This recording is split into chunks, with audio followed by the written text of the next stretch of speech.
Hello everyone, nubkeks here, welcome back to Nub Raids, and in today's video we've got two reworks, including finally Harvest Jack. So let's dive into it. Harvest Jack and Lugan the Steadfast.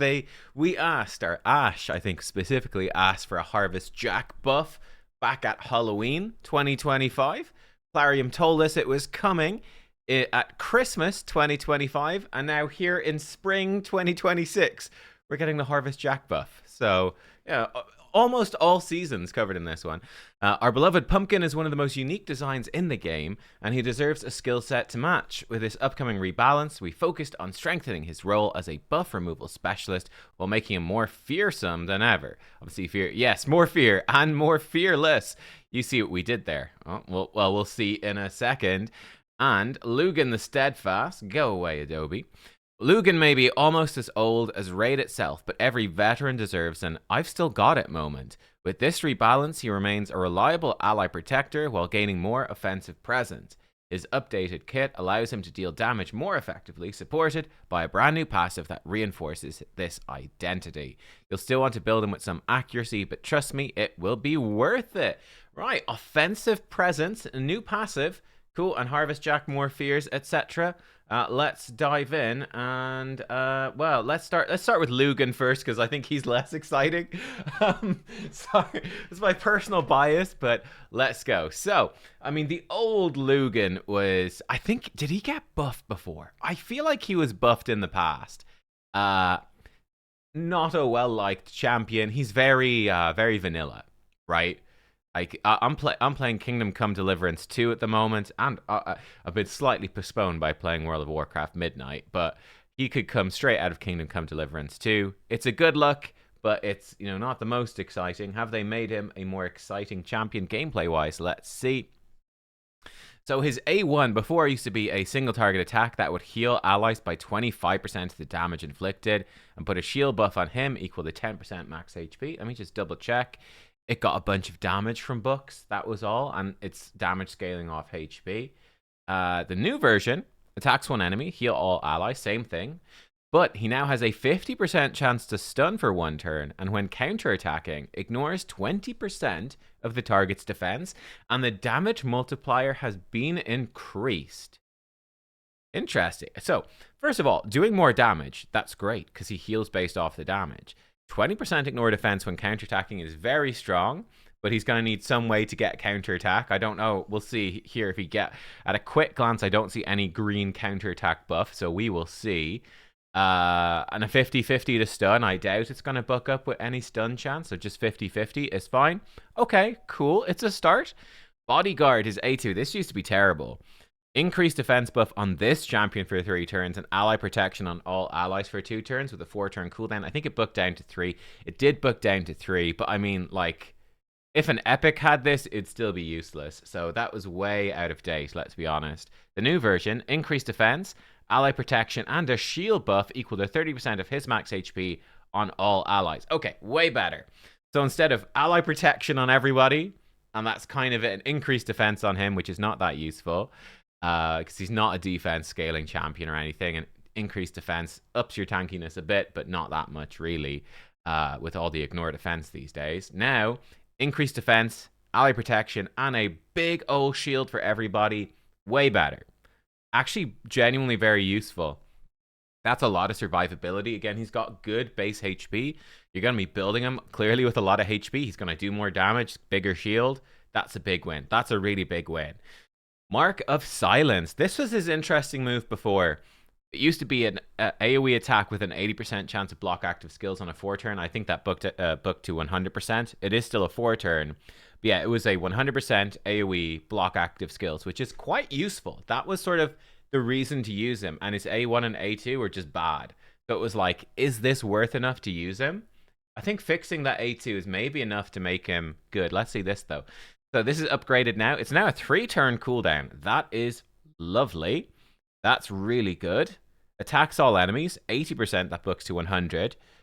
To decrease the duration of all enemy buffs by 2 turns, and also puts block active skills for 2 turns. Again, 80 booking to 100. Ignores 25% of each target's defense if this champion's under shield buff. And the damage multiplier is increased. Well, that's really interesting. Oh, the passive is a counterattack. Let's read the passive first. That's, okay. Well, first up this. So going from a 4 to a 3 turn, fantastic. Now it's also decreasing enemy buffs first, I presume. That's really good. So 3 turn cooldown, decrease their buffs, 2 turns block active skills. Boom, go. He could weak hit, clearly. But that is still really good. The ignore defense and the more damage. Cherry on top, I think. Not that big of a deal, but like, yeah, no. Decrease enemy buffs, 2 turns block active skills, 3 turn cooldown, win, win, win. Huge boost for Faction Wars, right? The passive then is called Stoic Solidarity.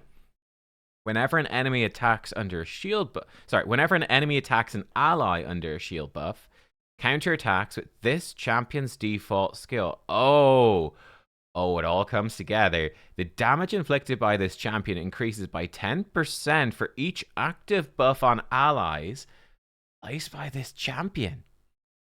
Oh, that brings the damage kit together. Oh shit. Okay, this is actually a really good buff. I'm shocked by this. I do think Bannerlords. I think Bannerlords is actually one of the harder faction crypts on hard difficulty. I think I think it doesn't get talked about much because, you know, any serious Kraken has obviously Taras and Marishka. Unfortunately, I have neither one, but you know, anyone who's like super serious is Taras and Marishka. So they're just one of the easiest faction crypts in the game, right? Taras and Marishka, just destroy it. You have good champions in here. Stag Knight, Ursula stand out. Archmage is not bad, but like the epics do start to struggle on hard difficulty. They do struggle to keep up. I think this guy is gonna feel a really good niche, which is and people probably have Michelangelo for like a good damage dealer debuffer. Edward might get a guaranteed event. They're a little bit lacking in good crowd control champions. Like Staltus is okay. You get Quintus, the damage dealer, for free. So, like, between Mikey and Quintus, your damage is, I think, pretty decent. But they're lacking crowd control to keep them alive. Yeah. So, this actually is really nice. Okay. But putting it all... So, that's sick. He puts out 3 buffs on 5 allies. That's 15 buffs. That's 150% more damage right there. I presume this doesn't have a cap. If you give him a shield set, like a shield or a bolster set, which you maybe, you would get another 50% damage. That's really good. More likely, you probably just go like 9-piece protection. And he's gonna be gaining basically 15% damage from this. An ignore defense set obviously sort of prevents you from running a shield set. It prevents you from running 9-piece protection. But an ignore defense set like lethal or savage would stack well with the ignore defense that is in his kit, and that could be nice too to actually make him do good damage. So we have to test out the damage. How good is this damage? An ignore defense set would really push it up a lot, especially because you're going to have a bunch of ignore defense for Faction Wars already in there. But yeah, interesting. He's going to counterattack a lot, like a lot. Any ally with a shield, and he has 2 turns of shield on a 3 turn. Again, you could throw a bolster set or a shield set into the team anywhere. It doesn't even need to be him. If anyone has a shield, he's counterattacking with the 50-50 to stun and healing people. That's really good. Yeah, he's actually really good now. Great defensive buffs, really good defensive buffs for the team. AoE decreasing enemy buffs, block active skills to lock out the mythicals, and just lock out everyone in Faction Wars. Pumping out healing as well. Probably doing some pretty decent damage. I'm honestly really impressed by this. Would you use him outside of... I mean, he is just a Faction War MVP. He's going to be insane for Cursed City. Wave-based content, basically. PvE waves. Even for Arena, he's not terrible. Now, he's got bad base speed, surely. Actually, not the worst. 103. Not great, but not the worst. He does have the 63... Okay, the 63% crit damage now starts to make sense. He might do decent damage, but I mean, he wouldn't be a bad damage dealer now for Arena. Spirit Affinity, there's not a ton of them that are good. But yeah, come in, decrease enemy buffs and place block active skills, hit hard, pretty cool. Obviously, it's difficult to get him with the shield buff in PvP, but maybe. And the A2 is not really a PvP move at all. But maybe. He's certainly a very interesting champion. I think this is a lovely buff. Yeah, this is actually great. Yeah, definitely consider him for Faction Wars, and we will see if he ends up in more areas, but I'm pretty happy with that. Now, the one I was expecting to be more happy about, hopefully I'm as happy about Harvest Jack as I am about Lugan. Harvest Jack, again, visually, very unique champion, and he's been absolutely terrible for a long time. Harvest Jack has basically been a walking shield set. That was sort of his entire point, and he's really been, you know, that usefulness has really faded away as they've added more and more better champions. So that's sort of what he was good for a while, was he's got loads of HP, give him a big old shield set and he can do that for your team, and that's sort of about it. This champion was really bad. So was Lugan, to be fair. At least Lugan had the block active skills. That was sort of not unique, but relatively uncommon. Harvest Jack was just straight up bad. Let's see what they've done with him. He's got a lot of stuff. Cool. Okay, so his A1, Harvest of Fear, used to be triple hit. Each hit 25% chance to steal a random buff, 25% chance to place Fear if they have no active buffs, and 100% chance to place Fear if all buffs were stolen. Did that get upgraded at all? So it went up to 35%. So each hit, 35% chance to steal a buff, 35% chance to place a normal Fear. It would be 100% chance to place a normal Fear if all the buffs were gone. The new version attacks one enemy 3 times. Each hit has a 50%, and presumably that's still upgrading to 60% to steal a random buff. Each hit now has, again, a 50, probably upgrading to 60% chance to place Fear. The chance increases to 100% if the target has no active buffs. Oh, that's actually, you know what? That's quite funny. Where I guess it would only be a 100% to Fear if you stole a buff. If they didn't have any buffs, it's like, well, you didn't steal one, so you don't get the guaranteed Fear. This is, if they've no buffs, it's the 100% to Fear. Presumably, if he steals their buffs away, let's say they have 2 buffs and he steals the buffs on the first 2 hits, presumably it would be a 100% on the 3rd hit, but 3 hits at 60% is a very high chance to place Fear anyway. He's going to place Fear most of the time, and he's stealing lots of buffs pretty consistently. Pretty cool. You can certainly expect highly likely to steal 1. Actually much more likely than not to steal 2 as well, I would say. I'm not sure off the top of my head. Someone could do the actual maths. I'm not going to do it right now. But his A2, okay, this used to be terrible as well. It was the AoE attack with block buffs on targets under Fear. Like, come on, man. Removes increase attack and switches it to decrease attack. Removes continuous heal, changes it to poison. So niche, right?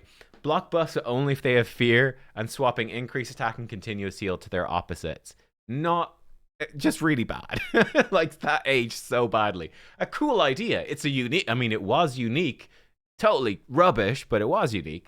The new version, AoE attack, removes all buffs from each target, then places decrease attack and block buffs on all enemies for 2 turns, then grants an extra turn. Oh, that's juicy. Okay, this just books lots of damage. It is a 3-turn cooldown when booked.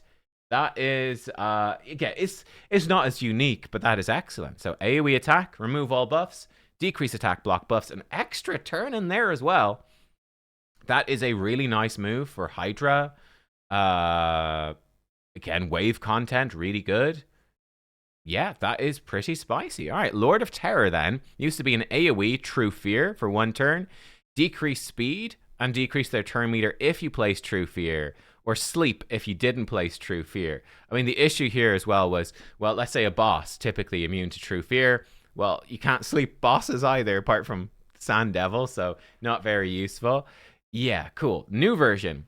Attacks all enemies. Place True Fear for 2 turns. Decrease speed for 2 turns and decrease the turn meter by 30% if the True Fear is placed.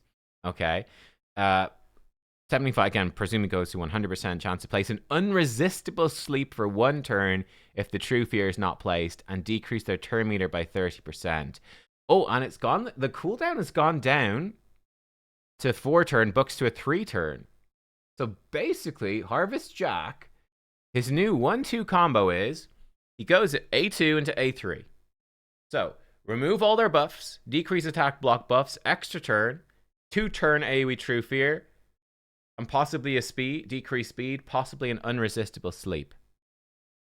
Yeah, he's always decreasing enemy turn meter, basically.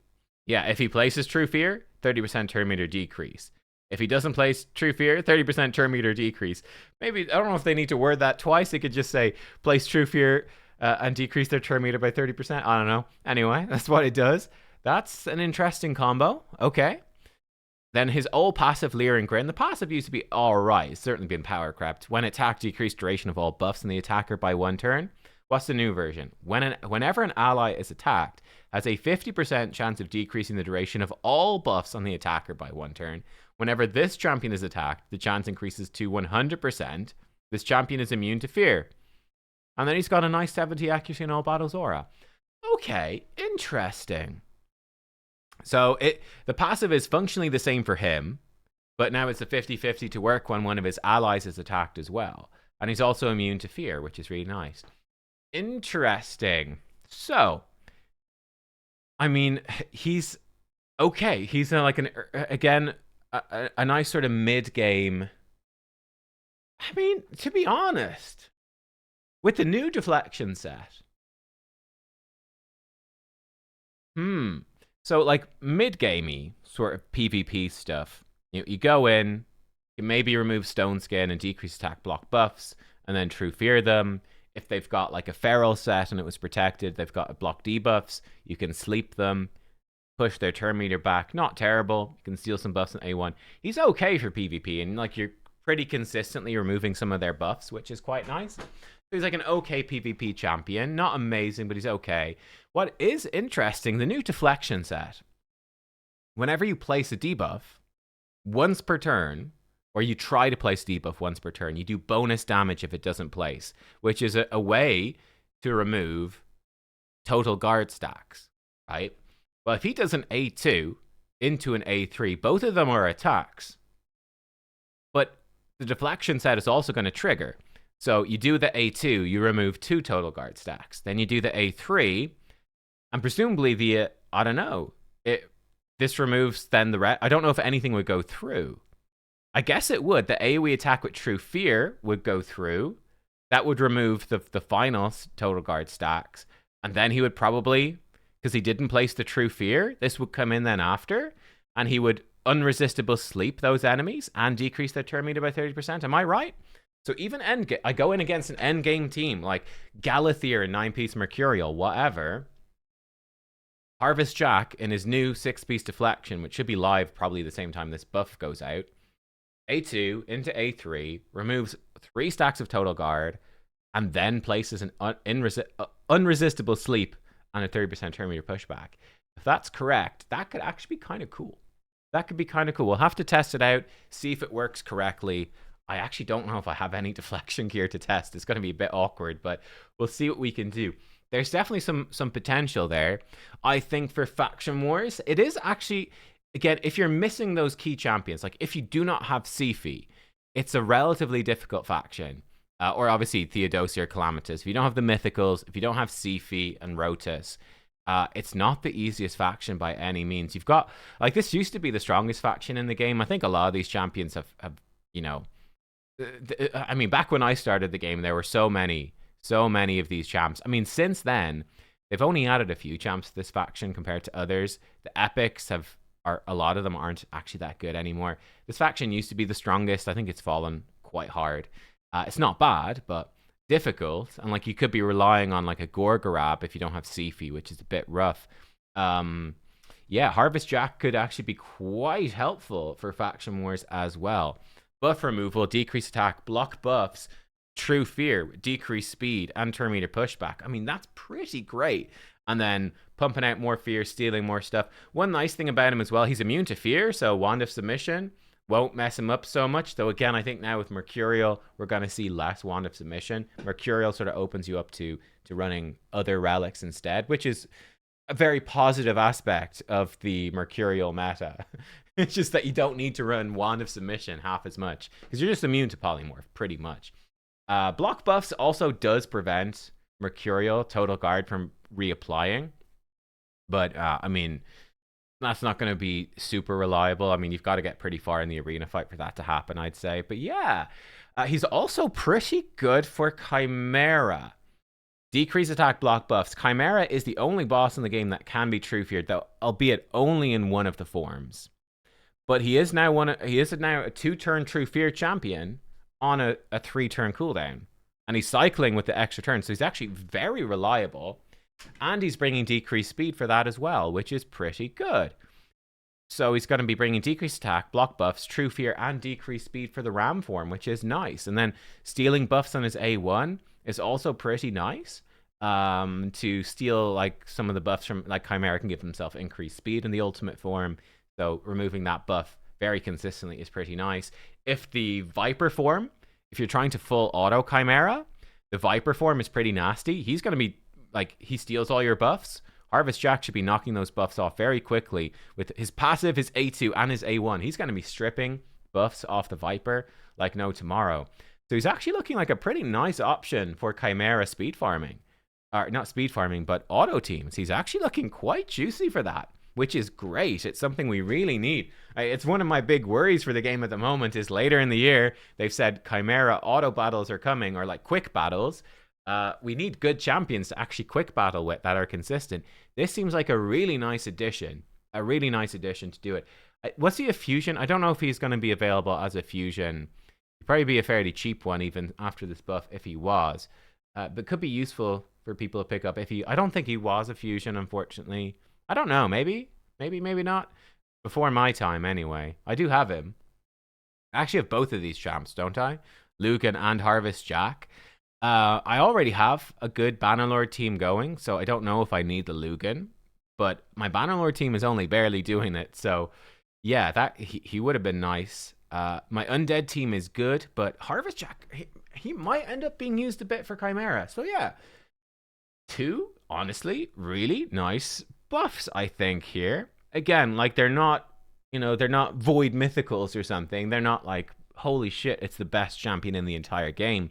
But they're very solid now. Yeah, I think this is definitely worth considering. You will want another decreased speed champion for sure in Chimera for all the other forms. It's a pity he can't be decreased speed consistently. Yeah, that's a pity. It would have been nice if the decreased speed just placed in general. But hey, that would have made him really juicy.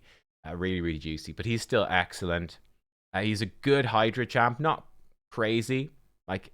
Ultimately, for Hydra, he's doing decreased attack, block buffs, and removing buffs. He's okay.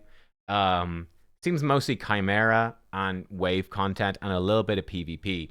Not like a top-tier champion, but he has a place now. He's a solid place as Chimera and a nice sort of budgety option for PvP and faction wars. And I think Lugan is somewhat similar.